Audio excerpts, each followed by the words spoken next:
Assalamualaikum warahmatullahi wabarakatuh. My name is Khomeini Mufqi bin Rasidi. I'm a third year student of dentistry at UiTM Sungai Buloh campus. So today I will be presenting all about the oral hygiene instruction, the OHI.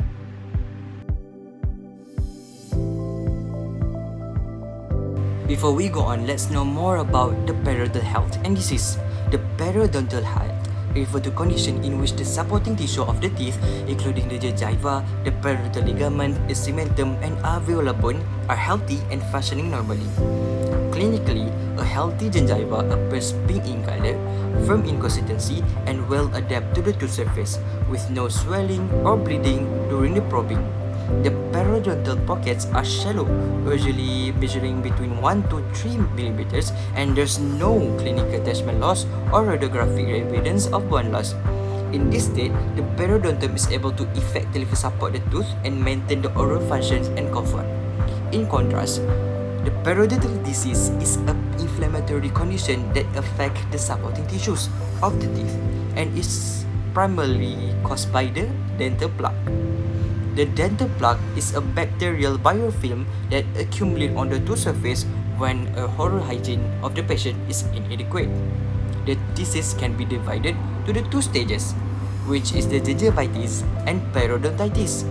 The disease process is usually begin as the gingivitis, where the inflammation is limited only to the gingiva, and the present clinically as red, swollen gums that bleed easily during brushing and probing, but this stage is reversible with effective plaque control.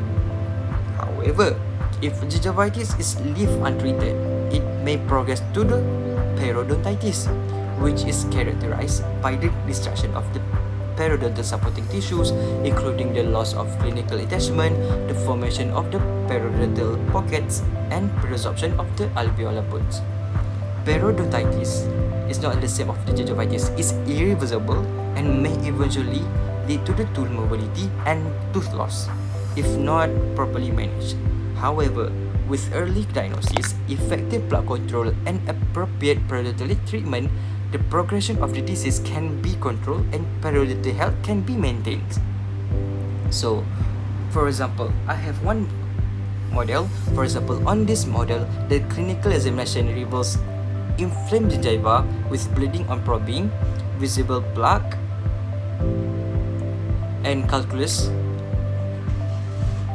acclimation, and periodontal pockets measuring maybe more 4 or 6 millimeters, particularly in posterior region. This leading to the diagnosis of the generalized mild to moderate chronic periodontitis with appropriate periodontal treatment, good oral hygiene practices, and regular maintenance visit to the dentist. The overall prognosis for this patient is considered fair to good.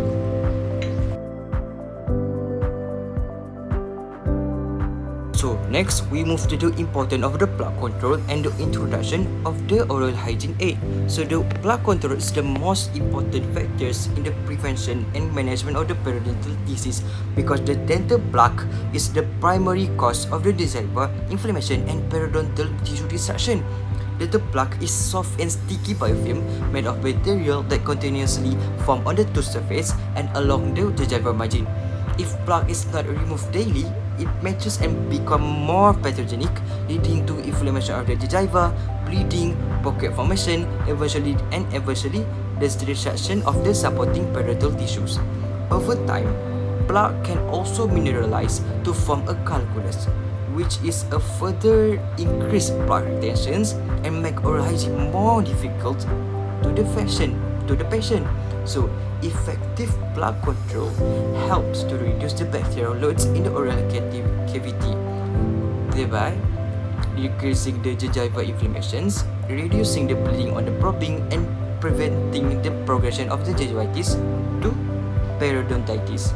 It also plays a crucial role in the success of the periodontal treatment, as professional procedures such as scaling and root debridement will not be effective in the long term if the patient is unable to maintain good plaque control at home or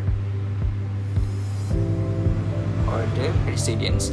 Therefore, patient durations and motivations are essential, the important components of the periodontal management. Next, we move to the oral hygiene aids. The oral hygiene aids are tools used to assist patients in removing plaque effectively from the tooth surface. These aids can be broadly divided into two kinds, which is the mechanicals and chemical plaque control methods.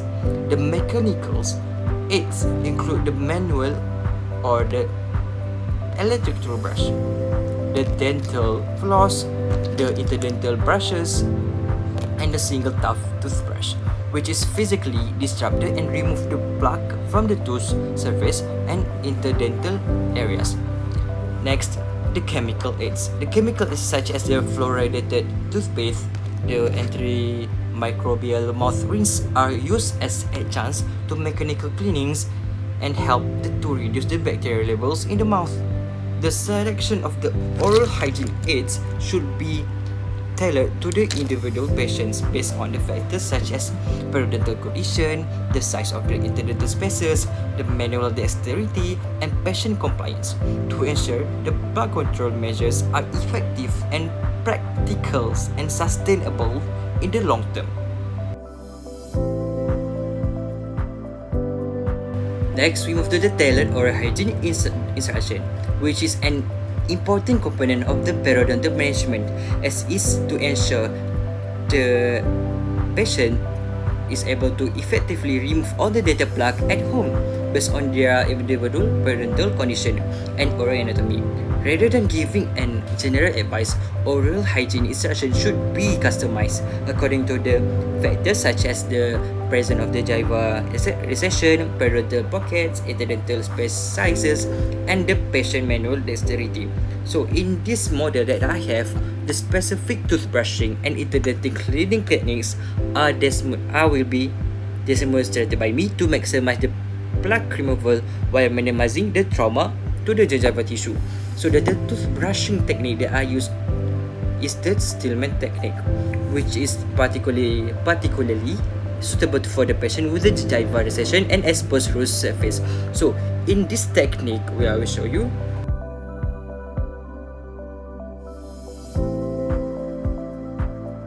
We're using the mechanical toothbrush, soft kind of bristle, where the bristle of the toothbrush are positioned 45-degree angle to the long axis of the tooth and directly toward the gingival margin.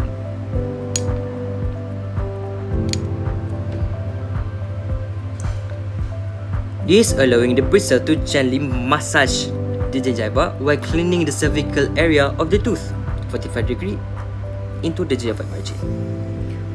This following by the motion of circular motion toward the gingiva and repeated several times in each area. This also followed by the rolling stroke away from the gingival margin toward the occlusal surface to remove all the loosened plaque. I might just demonstrate, show you one more time. 45-degree angle of the bristle into the margin, followed by the small circular motions at the gingiva and stroke away motion away from the gingival margin. These are given at the buccal and labial area of the tooth. Their special attention is given to the palatal and lingual surface, which is especially the palatal surface of the upper anterior teeth and the lingual surface of the lower anterior teeth. So, the toothbrush is held vertically to ensure the bristle maintain contact with both gingival margin and the tooth surface. So,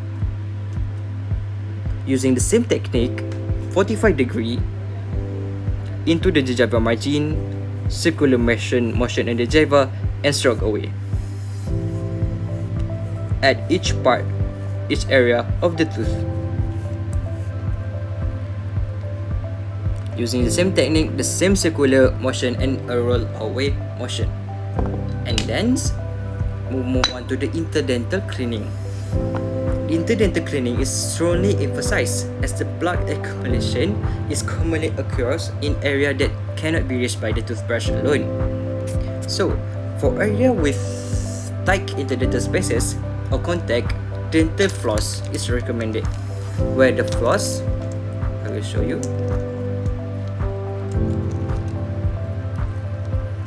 Where the floss, take a little bit of floss.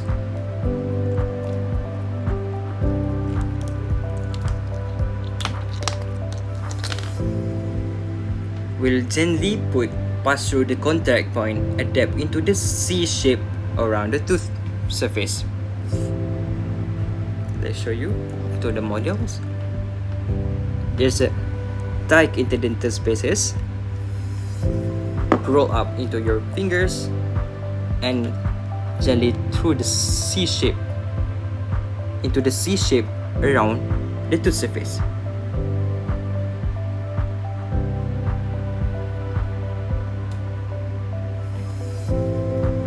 So this will allow the floss to hug the tooth and effectively remove plaque by moving the up and down motion. And do it to each part, which is a distal and mesial part of the tooth. Avoid doing a sewing motion that could cause the gingival injury to the patient, to our teeth, to our gingiva.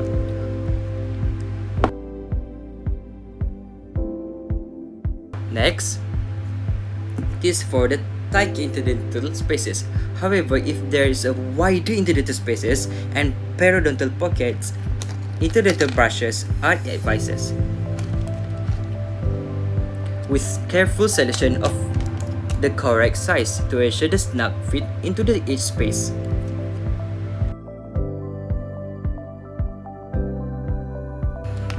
Let me show you. So the brush, for example, there's a wider interdental spaces.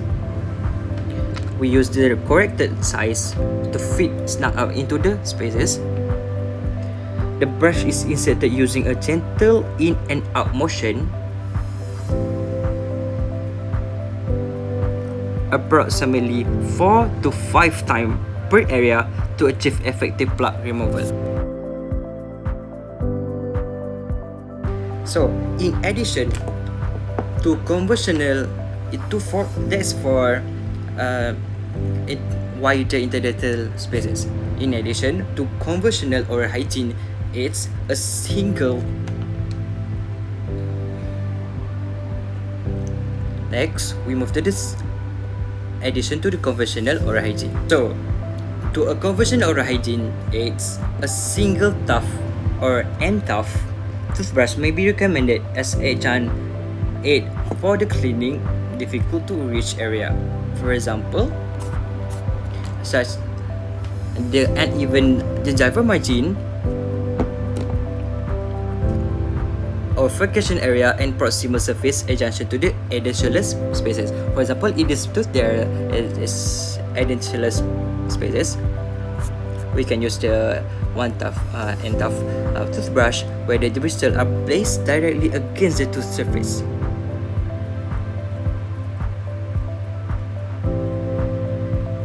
And gingival margin. A gentle sweeping motion is used to remove the plaque effectively without causing the any trauma.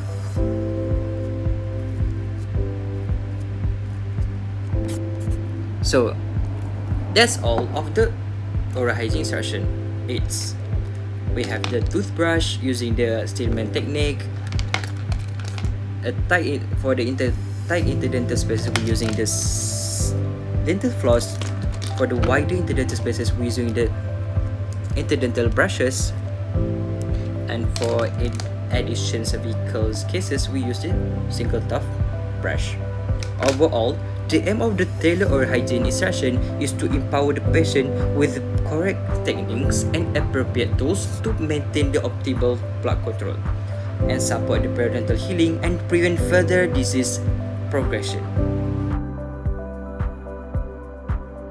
Next, we move to the periodontal treatment. The professional periodontal treatment plays a vital role in the management of the periodontal disease by reducing the bacterial load, controlling the inflammation, and creating an oral environment that allows periodontal healings to occur. The periodontal treatments usually begin with an assessment of the patient oral hygiene status through the plaque scoring. The plaque scoring is carried out using a disclosing agent which stain dental plaque, make it clear visible on the tooth surface. This allows both of the clinician and the patient to identify area of inadequate plaque removals and provide a baseline record of oral hygiene. And this serves and also serves as a motivational tool by helping the patient visually understand the importance of the effective plaque control. Following the plaque assessment, non-surgical periodontal therapy in the form of scaling and root realignment is performed. Scaling involves the removal of the supragingival and subgingival plaque, a calculus deposit from the tooth surface using ultrasonic scalers and hand instruments. Root realignment. Next, root realignment focus on the smoothing the root surface and removing the bacterial toxins and contaminated cementum, which help to reduce inflammations and promote reattachment of the periodontal tissues. This procedure is important in reducing periodontal pocket depths and decreasing the bleedings on probing and improving the gingival health. And overall, increase the gingival health. Depending on the severity of the disease, scaling and root realignment may be carried out over multiple visits to ensure patient comforts and effective treatment. After all completion scaling and root realignment, all the non-surgical treatment of post-treatment care and reinforcement of oral hygiene instruction are important. Patient may experience mild sensitivity or discomfort, which is usually temporary and can be managed with desensitizing toothpaste and proper oral hygiene practices. A periodontal reassessment is typically carried out after 4 to 6 weeks to evaluate the treatment outcome by reassessing plaque levels. It also to reassessing the gingival inflammations, probing pocket depth, and bleeding on the probing. The success of the periodontal treatment depends largely on the patient compliance with the oral hygiene instruction and the regular supportive periodontal therapy, which is involve periodic professional cleanings and monitoring to prevent disease recurrence. In conclusion, periodontal treatment, when is combined with the effective plaque controls and patient compliance, is important in stabilizing periodontal disease and maintaining the long-term periodontal health. So that's all from me of the oral hygiene instruction. Thank you.